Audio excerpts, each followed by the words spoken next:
Assalamualaikum warahmatullahi wabarakatuh. Saya Feli Indriani, NIM 1714201777. Saya dari Perbankan Syariah kelas E semester 6.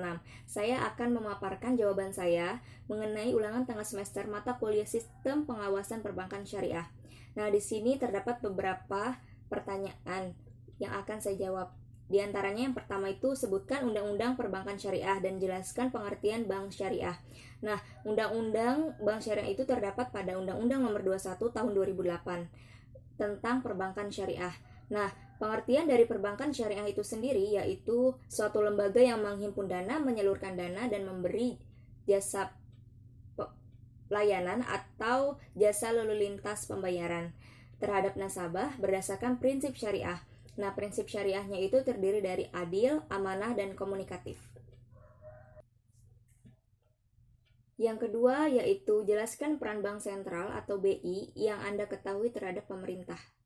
Nah, di sini saya akan menjelaskan peran Bank Sentral itu adalah untuk menjaga kestabilan moneter atau peredaran uang yang ada di Indonesia.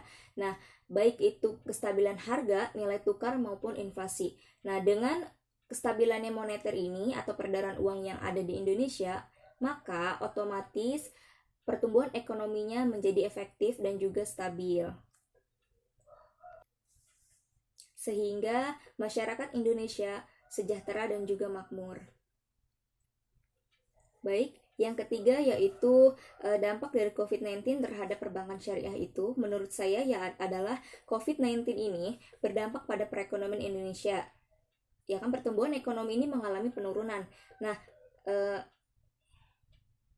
terlihat pada perbankan syariah ini juga sama mengalami penurunan, baik itu dalam pembiayaan maupun pendanaan. Nah, di sini perbankan syariah ini mengalami resiko pembiayaan yang dikhawatirkan itu kurang maksimal. Nah, di sini karena COVID-19 ini menghambat aktivitas transaksi di antara nasabah dan juga perbankan itu sendiri,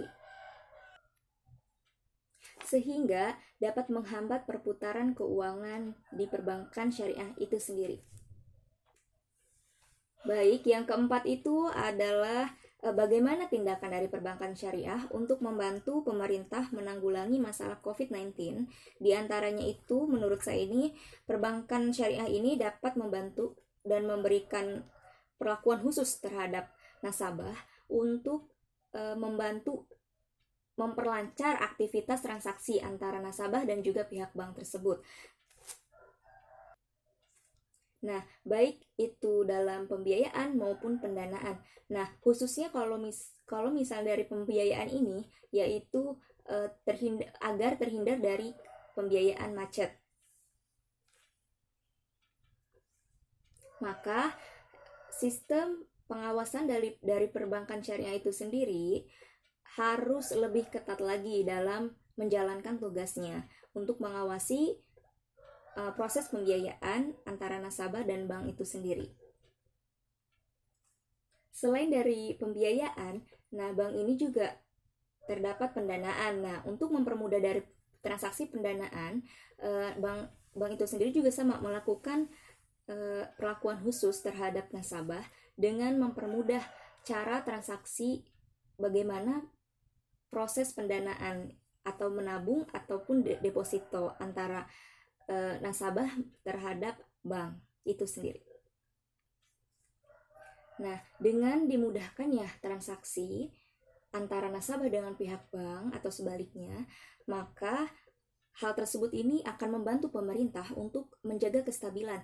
Nah, dengan lancarnya bertransaksi antara pihak bank dan nasabah ini kan memperlancar aktivitas atau perputaran keuangan di bank itu sendiri, sehingga pertumbuhan ekonomi yang ada di Indonesia juga berpengaruh untuk kestabilan pertumbuhan ekonomi yang efektif. Baik, mungkin cukup sekian dari saya, kurang lebihnya mohon maaf. Wassalamualaikum warahmatullahi wabarakatuh.